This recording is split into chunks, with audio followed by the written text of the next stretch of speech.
आप देख रहे हैं अनुभवी आंखें न्यूज और मैं हूं आपके साथ भैया जी संतोष गुप्ता। हमारे साथ आलमनगर विधानसभा से राजद कांग्रेस महागठबंधन के प्रत्याशी नवीन निषाद जी हैं।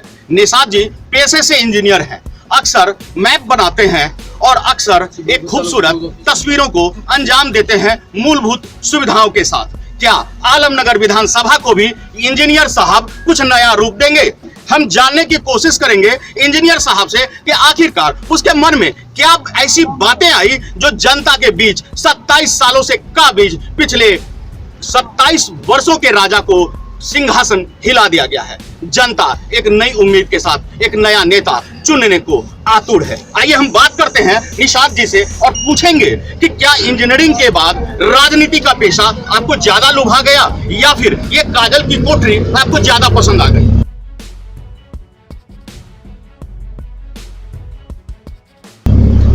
सवाल आपका राजनीति से ओतप्रोत है। बहुत अच्छे सवाल आप किए और मैं आपको, जैसे आपने मेरे बारे में जानने का प्रयास करो, जान भी चुके कि मैं पेशे से इंजीनियर हूँ और इंजीनियर का काम होता है गड्ढे नुमा सड़क को अच्छे में बदलना और जो पहले से बना हुआ उसको तोड़कर पुनः निर्माण करना। मैं यहाँ पर जो राजनीति में आया हूँ, मैं आपको स्पष्ट तौर पे बता दूं, मैं कोई नेता नहीं, लेकिन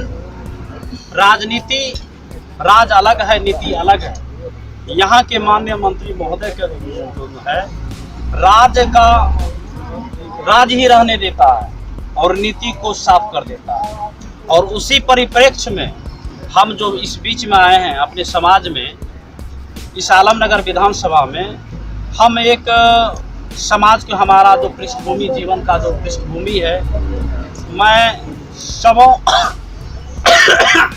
हर समय सामाजिक कार्य में रुचि रखता हूं और service to humanity is service to God, मनुष्य की सेवा ही परमात्मा की सेवा में, इस बात में मैं विश्वास रखता हूं। जहां तक बात राजनीति की और सेवा भाव के साथ साथ आज का जो इस दौर में पद के साथ साथ जो सेवा भाव में, कोई पद का होना कोई जरूरी नहीं है, लेकिन विशेष समस्याएं जो जनहित की समस्याएं हैं उसमें पद में बने रहना जरूरी है। इसीलिए हम जो हैं आलमनगर विधानसभा जो किसान की जो दयनीय स्थिति है, आलमनगर विधानसभा कोसी नदी के तट पर अवस्थित है और यहाँ के क्षेत्र को पीला सोलन के नाम से जाना जाता है, अर्थात मक्के के उद्योग के रूप में जाना जाता है। दुर्भाग्य इस बात की है कि आज तक इस दिशा में कोई ठोस पहल नहीं हुआ। विगत 25 वर्षों से हमारे माननीय मंत्री महोदय काबिज हैं, लेकिन इस दिशा में अगर हम इस इलाके में, इसीलिए मैं आया कि अगर हम इस इलाके को बाढ़ मुक्त कर देते हैं तो सारी समस्याएं ही स्वतः समाप्त हो जाएगी। जैसे कि किसान की आय जो है दोगुनी हो जाएगी।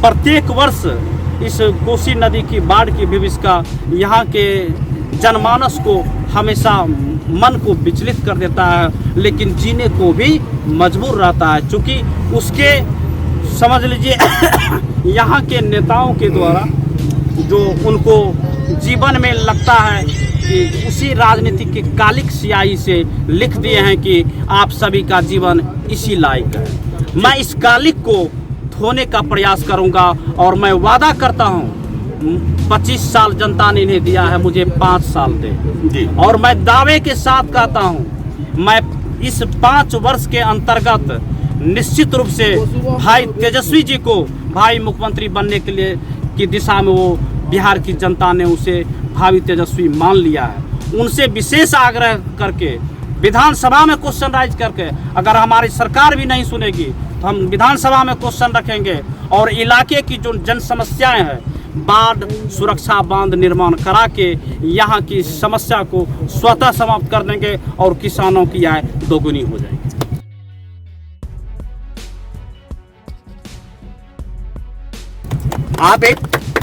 आप एक युवा नेता हैं और आपके सुप्रीमो भी युवा हैं। ऐसे में युवाओं का यहाँ मुख्य समस्या, बल्कि यूं कहिए कि बिहार की राजनीति में जो प्रमुख मुद्दा है, प्रमुख समस्या है, वह है रोजगार। रोजी और रोजगार के अवसर यहाँ मुहैया न होने के कारण अक्सर यहाँ से लोग बाहर के राज्यों में पलायन करते हैं और कोरोना जैसी महामारी में अक्सर सड़कों पर उनकी मौतें भी होती है और घरों में मातम। मेले और त्योहारों में बच्चे के आंखों में इस बात की खुशी की एक झलक होती है कि पापा आएंगे वापस और उन्हें मिठाइयाँ और कपड़े खरीदेंगे, मेला घुमाने ले चलेंगे।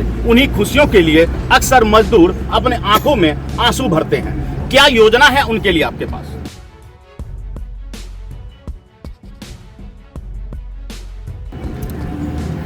बिहार के युवाओं के लिए हमारे भावी मुख्यमंत्री भाई तेजस्वी जी ने रोड मैप तैयार कर चुके हैं। वो कैबिनेट की पहली मीटिंग में और उनका जो इंक खर्च होगा उस कलम की, वो बिहार के युवाओं को भविष्य को तय करने के लिए खर्च होगा। तो दृढ़ निश्चय है और नियति उनका साफ है, अठेठ बिहारी है, तो समझ लीजिए उनका वादा में भी पक्का है। पक्का जी।